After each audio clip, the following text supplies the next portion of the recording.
Joining us now from Bristol, Connecticut, ESPN's UFC, the face of UFC, the man, Phil Murphy. Hey, great to catch up with you, Murph. Great to see you. Jason, good to chat to you again, too. Hopefully my face doesn't look like it is here. We're taping this. It's a little after 1 a.m. my time. The fight has just gone final.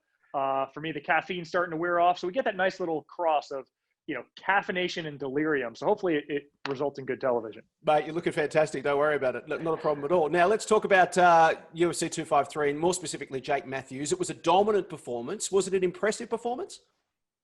I think it was. I mean, you have to remember the guy he's fighting, Diego Sanchez, while he is the last remaining alumnus of The Ultimate Fighter 1, he's been around forever, certainly on the tail end of his career. And if you look at the punters markets, I think you were getting back like $1.15 for Jake Matthews. He was expected to win.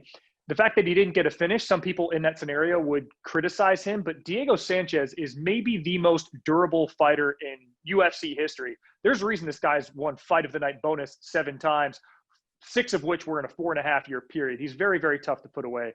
I thought Matthews put on a complete performance. He called for a ranked opponent next, and I think that does make sense for him. He now has more wins than anybody Australian-born in UFC history, and the kid's still in his mid to late 20s. So he is putting together quite a CV, if you ask me. Yeah, just 26 years of age. He started so young at like 18. So he's had already a lengthy career, but he's still got so much to go. Early in the fight, it was it was a stand-up fight until about 30 seconds towards the end of the first round there. And Jake looked to have control. There was some comment on social media around the fact that maybe he should have just stood back and kept it a striking fight because he seemed to have control as opposed to get down into the ground and pound in the end. What did you make of that?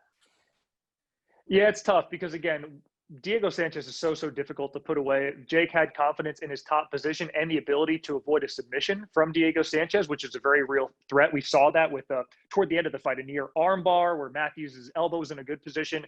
And then you heard Sanchez's corner calling for the leg triangle. Diego is very, very adept on the ground. So while he is difficult to put away, while he's certainly past his prime, he still is very dangerous. And I think Matthews showed a complete enough performance. I mean, to me, that fight went exactly like we would expect it to go. Matthews the clear winner, and just not quite having the one little thing needed to put Diego Sanchez away, which many a world champion has failed to do before. What does this fight mean for Jake now? What does the MMA world make of this fight, and where does he go next? I mean, again, being such a heavy favorite, it only helps him so much. We weren't surprised that he won this fight. He's calling for a ranked opponent, and I think that does make sense, but at welterweight, I mean, you start to get towards some killers. You're talking Vicente Luque, Robbie Lawler just booked a fight against Mike Perry in the back half of that top 15. Jeff Neal. I mean, these are names we know. It's going to be tough for him to. This is the point where the fights start to get difficult, right? Like he's going to be probably not a favorite in his next fight should he get a ranked opponent. I think it does make sense for him, but we're really going to test his mettle and see what is this kid's ceiling. I think the next fight is going to find out. And at that point, it just comes down to booking, whether a Neil Magny's willing to take him on, or Rafael dos Anjos, a guy who's a former world champion at 155.